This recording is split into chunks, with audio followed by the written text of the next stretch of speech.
Incredible. We're not all going to die, but we are all going to be changed. You hear a blast to end all blasts from a trumpet. And in the time that you look up and blink your eyes, it's over. On signal from that trumpet from heaven, the dead will be up and out of their graves, beyond the reach of death, never to die again. At the same moment and in the same way, we'll all be changed. In the resurrection scheme of things, this has to happen. Everything perishable taken off the shelves and replaced by the imperishable. This mortal, replaced by the immortal. Then the saying will come true. Death swallowed by triumphant life. Who got the last word, O death? O death, who's afraid of you now?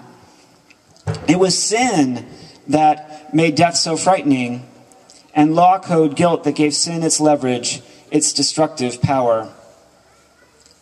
But now, in a single victorious stroke of life, all three, sin, guilt, death, are gone. The gift of our Master, Jesus Christ. Thank God. So I picked up a book not too long ago called Heaven, and it was written by the religion editor at Newsweek.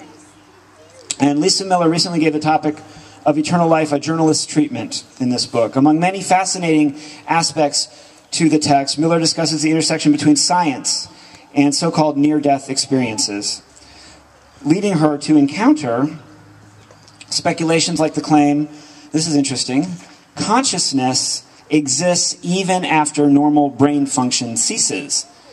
And she spoke to this one woman who claimed that science might actually be able to prove that upon death, people really do go into another realm. And this is, I guess, by watching people who have appeared to have died and then they come back to tell the stories of what they've experienced. One amorphous and oceanic version might go like this. One's immortal soul communes with the great cosmic life force that is. I'm sorry, let me back up for just a second. So in her book, she outlays like a cultural study of heaven, and she looks at it from across religions, not just Christianity, but also Judaism and Islam and other religions. But she primarily focuses on those three monotheistic religions. And she looks at the specific details that different people say about what the afterlife might actually look like. And so imagine what you've heard about heaven and what you think it might be like, and see if either of these versions might square with you or your version, or maybe there's another version. So one amorphous and an oceanic version might go like this. One's immortal soul communes with the great cosmic life force that is, and it's mysterious, a direct and eternal connectedness with the real and living God, an everlasting peace inside the Lord.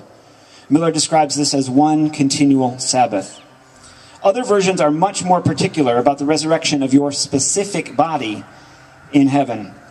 Miller's journalistic journey to heaven relishes the tension with those that do or do not believe that your specific actual resurrected body will be yours, like in heaven, like we'll own these same bodies, except that they will be eternal.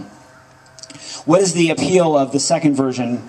One is this oceanic oneness with the Creator that is indescribable. The other is an inhabitation of a heavenly body, much like the one that you inhabit today. Miller writes that in heaven, you would see the appeal is obvious for the banquets, she says, the gardens, the cities, the learning, and the loving. How could any of this exist, she asks, without some body to enjoy it? So here comes the hard part. Do you know? I don't know. Do you know whether you'll experience resurrection in the bodily sense or whether eternal life is somehow simultaneously more brilliant and subtle? I don't know. Will all previously known experiences be subsumed into an extraordinary and ecstatic exhilaration? Could it be both your body and this other feeling, or something beyond both? Do you know? I don't know. Do you know whether your resurrected body will look like you, or feel like you, or experience sensations like hunger or thirst? Will you be thirsty in heaven? Or what about soreness or pain? I've heard it said that no one will be married or have a gender in heaven. But I've also heard that a happy, loving marriage on earth is the closest thing that a human being can experience to heaven. Do you know? I don't know. Do you know whether your resurrected body, if it is a physical body, will also have an ego an identity or personality, and whether that eternal personality will be in a resurrected physical body, and will it meet other eternal personalities, other eternal egos and identities from your past and their respective resurrected bodies? Or do you think when you meet God in all of God's glory that your physical body, your ego and personality of this earth that we've enjoyed so well will suddenly be inconsequential to the resplendent infinity?